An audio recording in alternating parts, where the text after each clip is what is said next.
आजच्या व्हिडिओमध्ये आपण मस्त अशी भाजकी शिमला मिरची कशी करायची ते बघणार आहोत। तोंडाला एकदम अशी चव आणणारी ही मिरची आहे, नक्की करून बघा।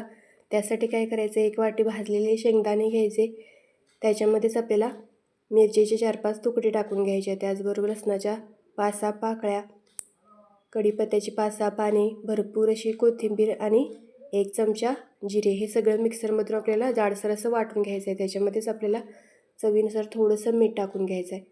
हे बघा, अशा पद्धतीने पाणी न घालता आपल्याला हे जाडसर वाटून घ्यायचं आहे। आता काय करायचं, इथे मी 5 शिमला मिरची घेतलेल्या आहेत, त्याचा देठ थोडासा कट करून घ्यायचा आणि मधून ते अशा पद्धतीने कट करून त्याच्या बिया काढून घेऊन त्या पाण्यात टाकून घ्यायच्या आहेत। अशाच प्रकारे सगळ्या आपल्याला मधून अशा कट करून घ्यायच्या आहेत आणि बोटाने अशा पद्धतीने त्याच्या बिया काढून घ्यायच्या। आता पाण्यामध्ये टाकल्यानंतर त्या पुन्हा एकदा स्वच्छ अशा हाताने धुवून घ्यायच्या आणि राहिलेल्या सगळ्या बिया आपल्याला अशा पद्धतीने काढून घ्यायच्या आहेत। पाण्यामध्ये टाकल्यावर लगेच बिया त्याच्या निघतात। हे बघा, अशा पद्धतीने आता काय करायचं, जो आपण मसाला बनवला होता तो त्याच्यामध्ये अशा पद्धतीने दोन्ही साईडनी भरून घ्यायचा।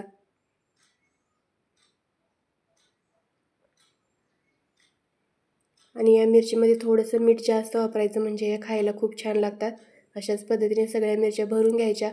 आता काय करायचं, एक कढई घ्यायची, इथं मी काळी कढई घेतलेली आहे, त्याच्यामध्ये 1 ते 1.5 चमचा तेल गरम करायचं। तेल गरम झाले की ह्या मिरच्या आपल्या त्या तेलामध्ये सोडून द्यायच्या आहेत आणि अशा पद्धतीने आपल्याला 2 मिनटं पहिल्यांदा हलवून घ्यायचे आहेत। त्यानंतर काय करायचं, झाकण लावायचं आणि 10-10 मिनटाला आपल्याला त्या अशा झाकून भाजून घ्यायच्या आहेत। 10 मिनटांनी आपल्याला त्या पुन्हा झाकायच्या आहेत, परत उघडून बघायच्या आहेत, म्हणजे त्या सगळीकडून छान अशा भाजल्या जातात। नाही झाकलं तर काय होतं, त्या मिरच्या डाडारल्यासारख्या होतात आणि खायला छान लागत नाहीत। हे बघा, अशा पद्धतीने झाकून त्या मिरच्या आपल्याला सगळीकडून अशाच भाजून घ्यायच्या आहेत। झाकल्यामुळे त्या मिरच्या लगेच भाजल्या जातात आणि मऊही होतात खायला। हे बघा, मस्त अशा मिरच्या भाजलेल्या आहेत, सगळीकडून त्या मस्त अशा भाजून घ्यायच्या, म्हणजे त्याची चव छान येते।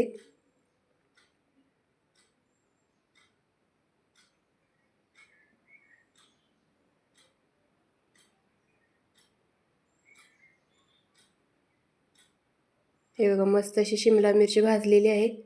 इथं आपली खाण्यासाठी शिमला मिरची तयार आहे। भाकरीबरोबर ही मस्त लागते, करून बघा आणि रेसिपी आवडली तर लाईक, शेअर आणि सबस्क्राईब नक्की करा।